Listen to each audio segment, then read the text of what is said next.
Hello students, western political thinkers के व्याख्यान की श्रृंखला में बीए पार्ट थर्ड और ऑनर्स पार्ट थर्ड के विद्यार्थियों के लिए हम कार्ल मार्क्स के विचारों पर हमने चर्चा प्रारंभ कर रखी है। वैज्ञानिक समाजवाद पर हमने अपने कार्ल मार्क्स के विचारों को समझना प्रारंभ किया था। उसके पश्चात हमने देखा कि वैज्ञानिक समाजवाद 4 स्तंभों पर टिका हुआ है। उसमें पहला स्तंभ द्वंद्वात्मक विकास का सिद्धांत है और हमने देखा कि मार्क्स ने भौतिकवादी दृष्टिकोण से द्वंद्वात्मक सिद्धांत को समझाने का प्रयास किया है। मार्क्स का यह मानना रहा है कि इतिहास की प्रत्येक युग में उत्पादन शक्तियों से मनुष्य के आर्थिक संबंध पैदा होते हैं। मार्क्स का यह भी मानना था कि संपूर्ण मानव इतिहास में इन संबंधों के परिणाम स्वरूप मनुष्य आर्थिक वर्गों में विभक्त भी रहे हैं। अगर हम प्राचीन युग में देखें तो ग्रीस में स्वतंत्र नागरिक और दास 2 वर्ग थे। जब हम मध्य युग में आते हैं तो भूमिपति, जिनके पास भूमि है, और जो दास किसान हैं, जो उनके खेती श्रमिक है, वो 2 वर्ग हैं। और आज हम वर्तमान युग में देखते हैं तो पूंजीपति वर्ग और मजदूर वर्ग, ये दोनों वर्ग हैं और इन वर्गों में हमेशा से ही संघर्ष की स्थिति रही है और जिसके परिणाम स्वरूप मानव इतिहास की प्रगति हुई है। और उनका ये मानना है कि जब इस वर्ग संघर्ष का अंत होगा तभी समाज में वर्ग विहीन समाज की स्थापना होगी। तो मार्क्स की धारणा है कि पूंजीवाद के पतन में इस प्रकार के बीज निहित हैं जिसके परिणाम स्वरूप उसका अंत होगा ही होगा। इतिहास का विकास एक के बाद दूसरी मंजिल से होकर गुजरा है और प्रत्येक युग में एक विशेष प्रकार के उत्पादन की व्यवस्था भी रही है। तो हम देखते हैं कि सभी प्रक्रियाएं द्वंद्वात्मक हैं और इन द्वंद्वात्मक प्रक्रिया के पीछे जो हमको दिखाई देता है वो स्पेशली आर्थिक शक्तियाँ हमको दिखाई देती हैं। और ये जो विचारात्मक है, ये तो सिर्फ जो जिसका दावा हीगल ने किया था वो विचारात्मक आइडियोलॉजिकल रिलेशन जो है ये दिखावती जाता है।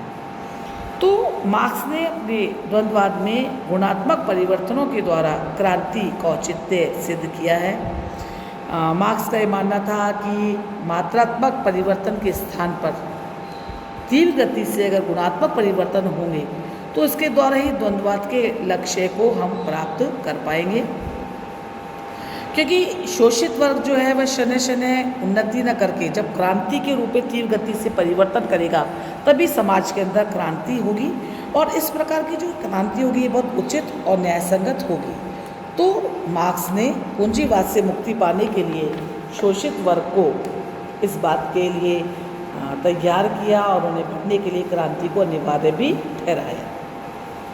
तो मार्क्स अपने द्वंद्वात्मक सिद्धांत में वर्ग संघर्ष को अवश्यंभावी मानता है और मार्क्स का जो द्वंद्वात्मक भौतिकवाद है ये इसमें जो वाद प्रतिवाद और संवाद की स्थिति है वह आर्थिक है, विचारात्मक नहीं, जिस प्रकार की हीगल की थी।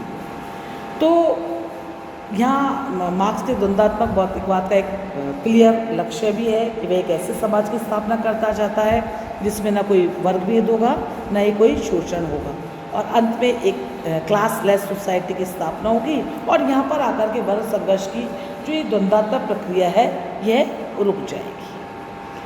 तो बच्चों, हमने देखा कि जो मार्क्स का संपूर्ण दर्शन है यह द्वंद्वात्मक भौतिकवाद के स्तंभ पर टिका हुआ है। यद्यपि मार्क्स ने अपने विचारों को स्पष्ट रूप से कहीं भी व्यक्त नहीं किया है, लेकिन फिर भी उनके द्वंद्ववादी सिद्धांत की समीक्षा अलग अलग विचारकों ने अपने अपने समय में की है।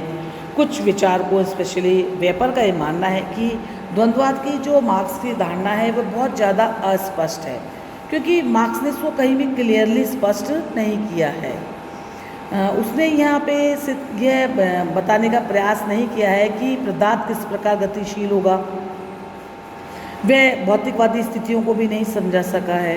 तो जबकि बहुत बड़े साम्यवादी लेखक जो हैं वो सभी अपनी रचनाओं में इसको बारे में चर्चा करते हैं, इसके बारे में बताने का प्रयास करते हैं, लेकिन विस्तृत रूप में कहीं भी वे अपने इस सिद्धांत के बारे में ज़्यादा क्लियर नहीं कर पाते। ये इसकी पहली समीक्षा, ये पहली आलोचना है। दूसरी बात, हमने ये माना है कि संघर्ष मानवीय विषयों में हमेशा से महत्वपूर्ण भाग अदा करता रहा है, किंतु उसे एक विश्वव्यापी नियम मानना या ऐतिहासिक विकास में, जब हम बात करते हैं हिस्टोरिकल डेवलपमेंट की बात करें, तो मात्र उसे ही चालक शक्ति का श्रेय देना भी उपयुक्त नहीं है। क्योंकि आलोचक कहते हैं कि एक पक्का जो क्लियरली या प्योर रूप में जो मार्क्सवादी होगा वह ही गेहूँ के दाने में बीज अंकुरित होने, उसमें गेहूँ पैदा होने, उसके पौधे में को फल को आगे बढ़ने में ही द्वंद्ववाद को दर्शन को देख सकता है। लेकिन एक सामान्य व्यक्ति के लिए इस प्रकार की किसी क्रिया या संघर्ष को देखना या उसको कोई इस संबंध में कोई द्वंद्व की स्थिति नज़र नहीं आती, तो ये भी एक बहुत अस्पष्ट सिद्धांत दिखाई देता है। तीसरी बात, कार्ल मार्क्स ने भौतिकवाद को अपनी शक्तियों का आधार माना है, लेकिन संसार में विकास में उत्पादन शक्तियाँ ही सिर्फ विकास का आधार रही है, कि प्रोडक्टिव फोर्सेस के आधार पर ही संसार का विकास हुआ, ऐसा नहीं है। यह ठीक है कि आधुनिक युग में विकास की गति भौतिकवाद की ओर उन्मुख है, लेकिन सर्वकालिक विकास को हम ध्यान में देंगे तो मात्र मनुष्य का उद्देश्य केवल भौतिक समृद्धि ही नहीं रहा है। अगर हम हीगल के रेफरेंस में देखें तो उसने आध्यात्मिक शक्तियों को बहुत इम्पोर्टेंस दी है और उसका ये मानना था कि संसार का विकास भौतिक नहीं अपितु आध्यात्मिक हो रहा है।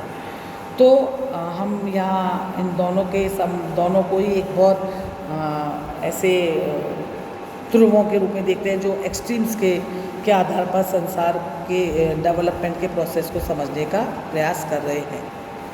तो इस बात से मैं यद्यपि हम इनकार नहीं कर रहे हैं कि विश्व में भौतिकवादी विकास का रूप एक बार वापस से पुनः अध्यात्मवाद की ओर कभी होगा या संपूर्ण जीवन मनुष्य का भौतिकवाद की ओर ही उन्मुख रहेगा। इसके अतिरिक्त मार्क्स का ये मानना है कि पदार्थ की जो चेतना है वह पदार्थ में कोई चेतना ही नहीं होती है, बल्कि उसकी आंतरिक आवश्यकता के कारण उसका विकास होता रहता है और वो अपने विरोधों को जन्म देता रहता है। लेकिन मार्क्स की मान्यता ठीक नहीं की जा सकती है, क्योंकि वास्तविक रूप में पदार्थ में जो भी परिवर्तन होते हैं वह बाह्य शक्तियों के कारण होते हैं, उसमें आंतरिक कोई भी ऐसी स्थिति नहीं होती है। अगर हम गेहूँ के पौधे को देखें, अगर वो उसमें पानी नहीं दिया जा रहा है, उसको खाद नहीं दी जा रही है, तो वो पत्थर की जैसी स्थिति में रहेगा और कोई आंतरिक गतिशीलता के कारण उसमें परिवर्तन नहीं होगा जब तक कि बाहरी रूप से उसको पानी, खाद, सूर्य की रोशनी नहीं दी जाएगी, तब तक उसका कोई पौधे के रूप में या बीज के रूप में विकास नहीं होगा। साथ ही साथ मार्क्स के द्वंद्ववाद में विकास की जो गति या शक्ति बताई गई है वह पशु बल बताई गई है या फोर्स बताई गई है, जहाँ वो क्रांति की बात कर रहा है कि क्रांति के अलावा सोसाइटी में किसी भी प्रकार से चेंज नहीं होगा, नहीं शोषक और शोषितों की स्थिति में कोई परिवर्तन होगा। जबकि क्रांति दूसरे तरीक़ों से भी लाई जा सकती है और समाज अपनी उच्च अवस्था को प्राप्त कर सकता है। और लेकिन ये भी स्थिति है कि क्रांति को लाने में हजारों वर्ष लग जाते हैं और कभी कभी क्रांति को कुछ ही वर्षों में भी लाया जा सकता है। इसलिए ये समाज के डेवलपमेंट के लिए या उसके लास्ट गोल के लिए ये आवश्यक नहीं है कि क्रांति और हिंसा को ही अंतिम माना जाए और क्रांति होगी ही अनिवार्य रूप से, ऐसा भी बात नहीं है।